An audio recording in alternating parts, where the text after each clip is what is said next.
8:08. Y preocupación por el futuro financiero de Ecopetrol. En las próximas horas, presentando sus resultados financieros durante el primer trimestre de este año, con ingresos netos que estarían un 15% por debajo del trimestre anterior, ante la caída del barril Brent, que ya ha perdido más de $20 en lo que va corrido de este año, pasando de los 80 a los $60, y también con unas ganancias que podrían rondar los 3.3 billones de pesos, es decir, unas 3 veces más de lo que intenta y lo que le quiere cobrar la DIAN por impuestos no pagados en importaciones de gasolina durante los años 2022, 2023 y 2024. 19% de impuesto al valor agregado y unos 9.4 billones de pesos que sorpresivamente le quiere ahora cobrar la DIAN para sumarlos a la caja del gobierno nacional y enderezar en algo la torcidísima situación de las finanzas públicas, con un faltante de 34 billones de pesos proyectado para este año.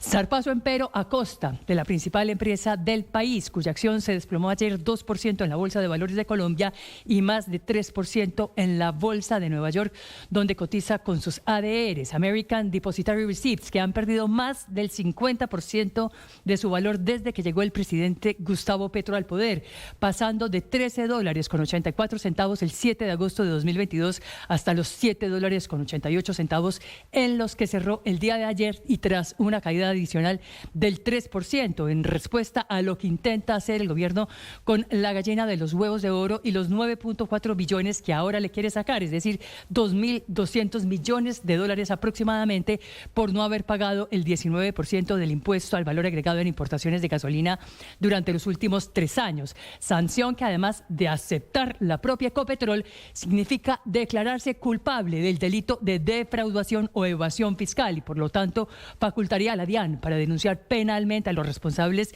de dichos delitos. Pero claro, además implicaría tenerlo que seguir cobrando de aquí en adelante, lo que significa un aumento del 19% en el galón de gasolina para el resto de colombianos.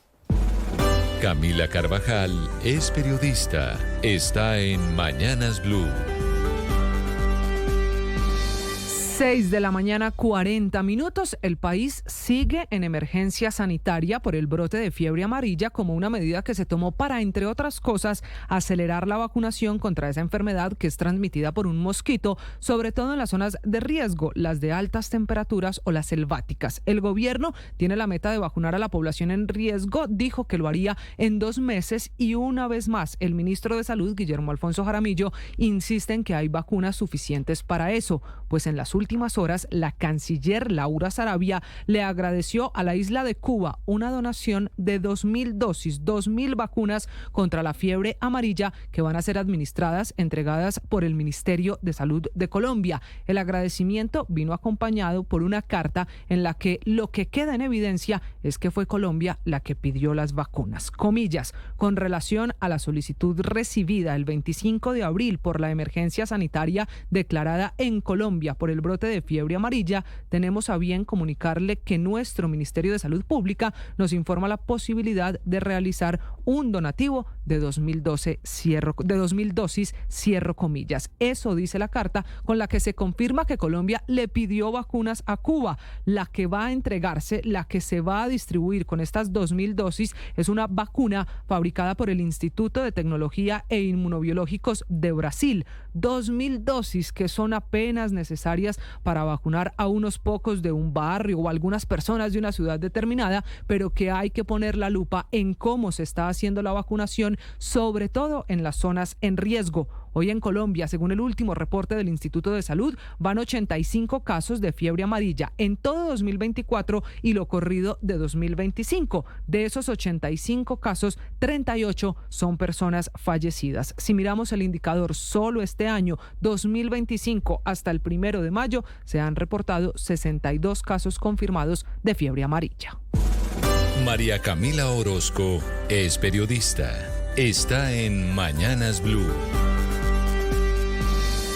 Ahora son las 6:43 de la mañana. Es un hecho que el ministro del Trabajo va a ir a juicio por corrupción. A Antonio Sanguino, la Corte Suprema de Justicia lo citó para el 26 de mayo para escuchar la acusación por tráfico de influencias de servidor público y cohecho impropio, un caso que tiene que ver con hechos que ocurrieron cuando él era concejal de Bogotá por el Polo Democrático y presuntamente presionó o intervino ante el alcalde de esa época, Samuel Moreno, para que lo nombrara como gerente del hospital a una ficha suya,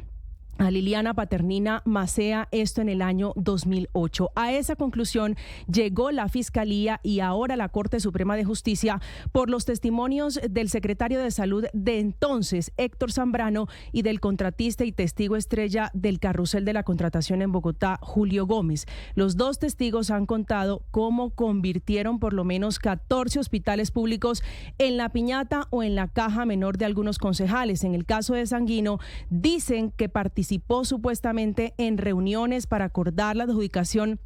de un contrato por más de 15.000 millones de pesos para la construcción y adecuación de la nueva sede del Hospital de Usme, la selección del contratista y como retribución a sus gestiones, aparentemente para cuadrar una comisión del 10% sobre el valor total del contrato. Por otro lado, Julio Gómez le contó a la Fiscalía que supuestamente se acordó buscar 7 concejales de la época, entre los que estaban Sanguino, para entregarle 2% en coimas de contratos del distrito. En este es el terreno penal, pero en el disciplinario, el hoy ministro de Trabajo enfrenta por otro lado desde el 2023 una investigación porque siendo jefe de gabinete de Claudia López, de la alcaldesa de Bogotá, le abrieron una investigación en la Procuraduría por posibles exigencias económicas a contratistas para el direccionamiento de contratos de alumbrado público en el Botadero de Doña Juana y cementerios de Bogotá. El llamado de la Corte Suprema de Justicia llega cuando Sanguino está en pleno ajetreo